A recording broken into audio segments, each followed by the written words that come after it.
Well, welcome, Kris LeFebvre, to the Nurse Wellness Podcast. I'm so excited that you are here. How are you today? I'm doing well, thank you. And thank you for having me, Wendy. More than welcome, more than welcome. Well, let's get started. Can you tell us a little bit about yourself and what inspired you to go into nursing? Oh gosh, I was inspired to go into nursing because of my grandmother. My grandmother was an LPN working at a small community hospital here in Western Mass, and she she would come home, when we were visiting, we'd pick her up at the hospital and she'd come home really tired, but it still inspired me. It's just hearing like what she did for the day and things like that. It really inspired me. And I had another family member who was also a nurse, and I got to thinking about it, and it seemed like the right track for me.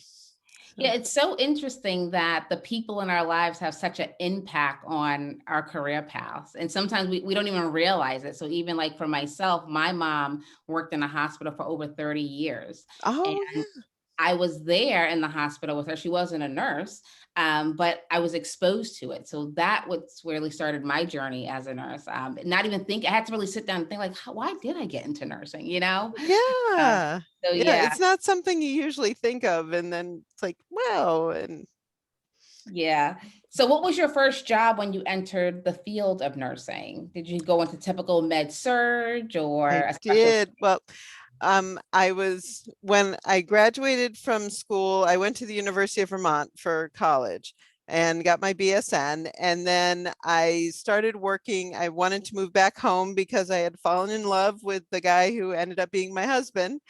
And so I wanted to come back to this area, and I wanted to work down in Hartford because I didn't want to deal with the Springfield traffic. And I ended up working at Mount Sinai. And I ended up on 8-1, which at the time was a med surge unit, but it also had 16 beds of oncology and 8 beds of diabetes.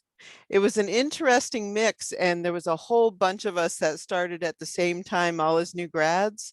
And we got so close, and it ended up being such a mutually supportive environment. And the approach from the nursing leadership at the time at Mount Sinai, I didn't realize how much ahead of the scale they really were. They had a clinical ladder back when nobody had a clinical ladder, and they really encouraged you to move forward in your career in nursing as well as doing the best you could in the job you were at. So it was really a wonderful place to start a career, and made some lifelong friendships there too. Yes, awesome. It's interesting because my first oncology job was on an 8-1 at Oh, St. really? Hospital Which here in hospital? Connecticut. St. Francis Hospital. Oh, yes. I worked there later. In Connecticut. Yeah, I think that that's very, very, very interesting. And how long did you stay at the bedside before you transitioned out of the clinical setting? I stayed at Mount Sinai for 4 years, and then I moved down to Virginia, where I went to graduate school, and worked in bone marrow transplant and hemonc down there. And then when I got my master's degree, I came back up to Massachusetts, and I worked as a clin spec for a while, a clinical nurse specialist. And then my kids were getting a little bit older. My husband had finished his school, and he was going to go work full time. I ended up going back to bedside nursing over on 8-1 at St. Francis, and worked there for a few years before I went into my current job. I think that's so interesting what you said. You were at bedside, left bedside, your life changed, went back to bedside. That's one thing I love about nursing. I mean, there's so much Yes, flexibility there, and we can always go back to the bedside. it's so true. And it's you need a little bit more warming up sometimes once you've been away from it for a while, but it really is. It kind of brings you, it's kind of like coming home when you go back to the bedside and you're there with the patient in the middle of the night and stuff again. You're like, Yeah, that's why I went into this, and it's a nice feeling. Yeah, well, I always say nothing can take the place of taking care of patients. It's so Nothing true. can take the place of that. And I also think just being in non-traditional roles, that's really our foundation, right? So Hmm. we really build off of what we learn and what we experience in the clinical setting. And it definitely helps. I would say, even for me, being in a non-traditional role definitely helps me in my everyday job. Um, Yes, yes. I was just thinking that as you were saying it, it really, by having that experience at the bedside, it helps you be a better educator, a better nurse practitioner, better in your future role because you understand what the patients are going through and you understand what your colleagues are going through as they take care of them. Yeah, absolutely. So I would love to get your opinion on this, on new nurses who are getting out of nursing school and going back to school for their NP degree when they have even less than a year of clinical practice. What's your thoughts on that? I really like to see people get a little bit more experience before they go on to a graduate degree, because of that foundation. Having a couple of years at least, and my ideal is 3 or 4 years at least of working at the bedside before moving on to a more advanced role or a different role. And it's because you need to build up those skills of timing, of juggling, of understanding every time you think about someone who's studying, say, for certification in oncology.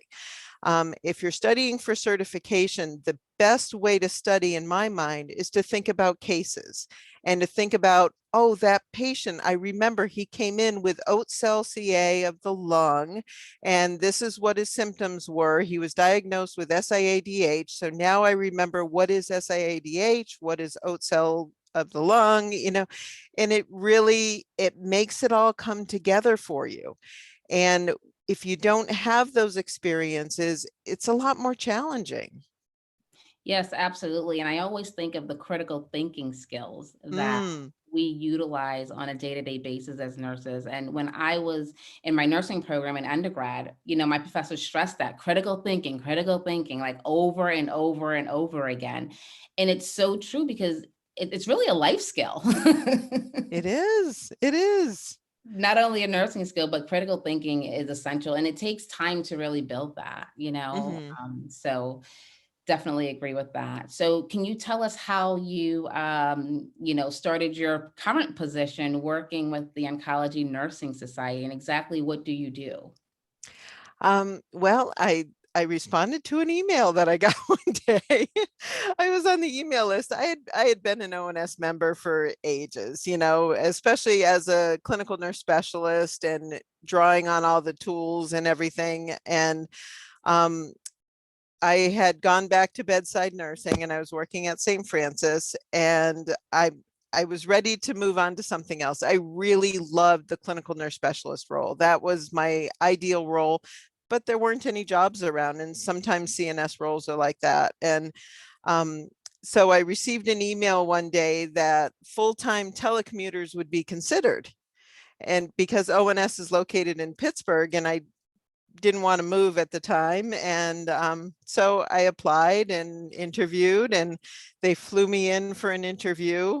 At the time, we could travel. And then I got the job, and it was so intimidating because I felt like I was talking with someone shortly after I started, and it was a nurse and a non-nurse that I was talking with. And the nurse that I was talking with, she said, you don't understand, when you work for something like ONS, it feels like you've gone to the mountaintop, and here you are, you don't want to mess it up. And that's a thing that's so intimidating, is you've got this place that has a really good reputation, and I don't want to mess that up. So that was, it was exciting though, and it was such an honor to start working there. And the thing that has been so amazing for me is the connections with our colleagues. And that's why it's so intimidating, because all of these articles that I've read over the years, the books that are edited by these people and stuff, and then you meet these nurses that you've held in such high regard, and they're just normal people, and they're like talking with you and joking with you and saying, what books have you read lately, and just wonderful things. And they're such incredible people, our colleagues are. And so I've had such a pleasure working with them. But I work in the role of, it's called an oncology clinical specialist, and it's kind of like a clinical nurse specialist, but rather than overseeing care of the patients, we're overseeing care of our fellow nurses, and we're making sure that they have what they need to succeed in their roles and to help take care of people with cancer as best they can. So I help to develop different resources, educational opportunities, and so forth, that ONS puts out. No, that is awesome. You said a couple of things that I want to touch on. One is the nurse leaders who see, and it's kind of like, oh my God, your name was in a book. You were the author of a book I read. But we can always bond with them back to the basics, right? Yeah, Bedside. absolutely. And what it comes down to is you're caring about people that are dealing with cancer and coping with cancer, and you're doing the best you can, and you have these wonderful role models to help you do that. Yeah, absolutely. And it just shows that that foundation of bedside, it can take you so far, right? So, I mean, Absolutely. you don't have to be a quote unquote leader by title in the field, but you can still have such an impact. And That's so true. the second thing I want to touch on is that ONS, you have a national impact on oncology nurses, which is amazing. Going from this local hospital where you're working as a nurse or a clinical nurse leader to this national impact. How was that for you? That It's also intimidating when you start. We receive what we call clinical calls and clinical emails. And so people write into ONS and they ask, what does ONS say about this particular procedure, and so forth. And then it's our job to look it up in our resources and stuff and provide that answer. As a clinical nurse specialist, when you're working on the unit, and someone asks you something, yes, you go to the literature, but also you start to figure it out with the individual, and you problem solve and do that critical thinking together in the moment as you're taking care of patients. Well, when you're working for a national organization, you can't even give like your own opinion. It has to be all what's in the books. So it's like you've got to know the resources really well in order to say, not to just say, oh, let's try this, because you can't just try that. You have to go only with what's in the resources. So that was a bit of a transition when I first started. Yeah, I can imagine. I could imagine. And you also said something about being an ONS member. Mm. Can you talk to us a little bit about the importance of being connected in that manner to an organization like ONS? Yeah, especially a lot of people, when they think of ONS, they don't think about the national organization. They do for the journals and books and stuff. But for, I would say, the bulk of ONS members, it's their local chapter that really makes a difference, because that's where you're reaching out to people who do the same thing that you do day after day, and they really understand what you're going through and what your experiences are, and where your challenges are too, and how to problem solve those challenges. Um, I remember the very first time I went to an ONS Congress, it was out in San Francisco, and to walk into the opening ceremonies with thousands of people that do the same thing and have the same struggles that you do day after day. It's not like when you go somewhere and you're talking to lay people and they say, oh, you work with people with cancer, that must be so depressing. But you're meeting thousands of nurses at once that are saying, no, we're not depressed, we're having a great time. So it really, it puts it into perspective when you do get to meet those colleagues and be able to grow in your career, be able to expand things that are of interest to you. Because it was a fellow nurse who inspired me to go and get my master's degree. It was a fellow nurse who inspired me to go and go to school to work toward my doctorate. So it really, we learn from one another and we support one another. Yeah, I remember my first oncology ONS Congress. It was, I can't even really describe the feeling, but I felt like so empowered. Like I wanted Yes, to do more, be more, collaborate, network. It was very empowering. And I always encourage people to, get with the organization, whether you're an ER nurse, whether you're a surgical nurse, a neonatal nurse, an oncology nurse. It's so important to be connected, I um, agree. to an organization, and opportunities come up. Like you said, these nurses inspired you. You were on the email list. You were able to, get the opportunity to work for a national organization. Like that doesn't happen every day, right? No, no, it really is. It's just the opportunity to meet people, and all of that was because I was a member and in a chapter and things like that. Yeah. Yeah. And what nursing skills do you utilize in your everyday role working for a national organization? Do you use Oh any of your gosh. nursing skills? You do, you draw on all of them. It's just a little bit different, and I'm more in a role of an educator. So assessment and seeing where people are at, trying to identify what their needs are, creating some type of educational program that they can be engaged in and really learn from and benefit from. So just like you would teach a patient, assessing what their needs are and what their learning level is and everything, it's the same type of thing. It's just working at with a different population, so to speak. Yes, no, awesome. And if there's someone listening right now, Kris, who's interested in following in your footsteps, what's the first thing they can do if they're a new nurse, they're not connected to an organization? What are some other things they can do in their career right now to possibly, get into a role like the one you're in right now? I think the day that I first learned the word networking, I'm like, what is this networking stuff people are talking about?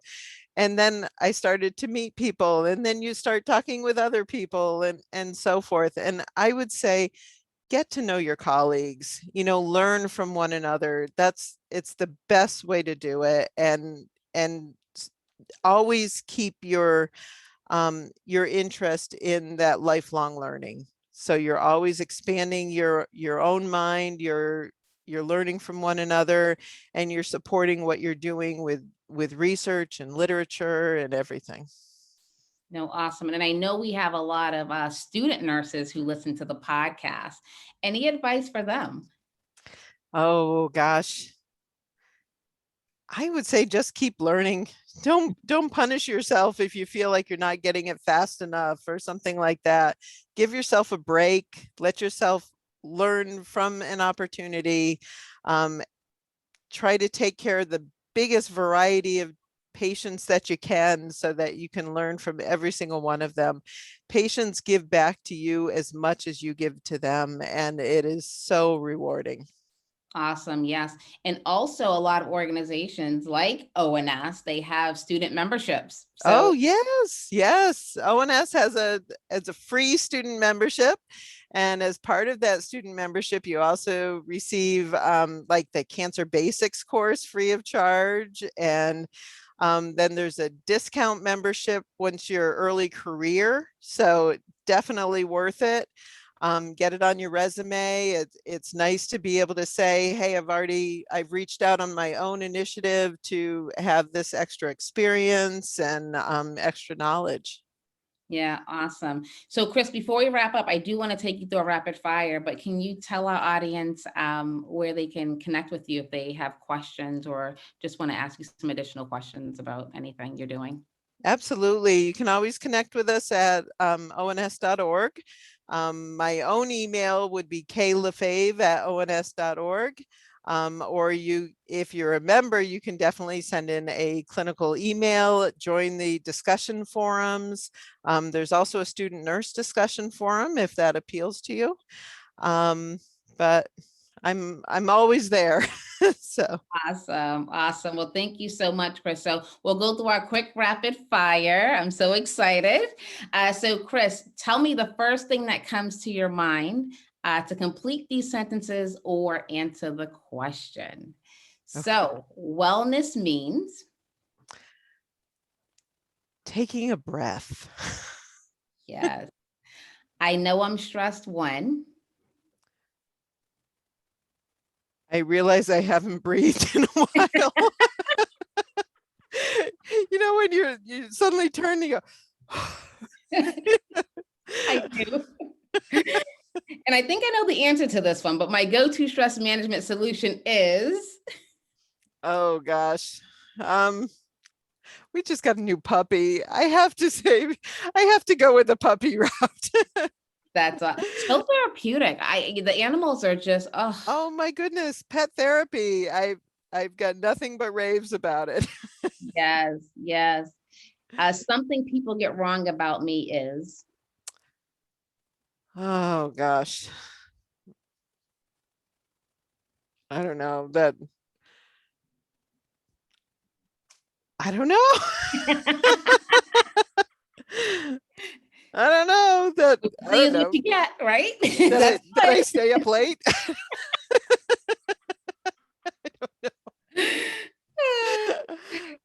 The last time I had a belly laugh was Oh gosh, probably last weekend when my kids were around.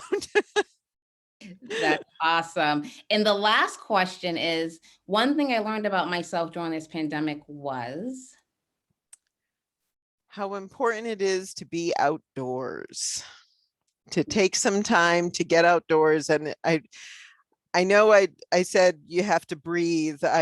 My husband laughs at me because there's a small hiking trail not too far from here, and we go up to the top, and it's called Blueberry Hill, and you can see literally for miles and miles.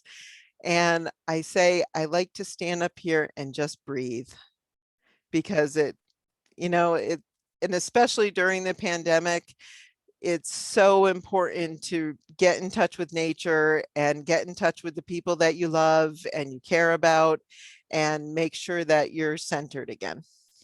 absolutely awesome. Well, Kris, thank you so much for spending your time with us. I really appreciate it.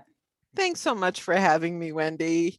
You made it very much less painful than I had feared.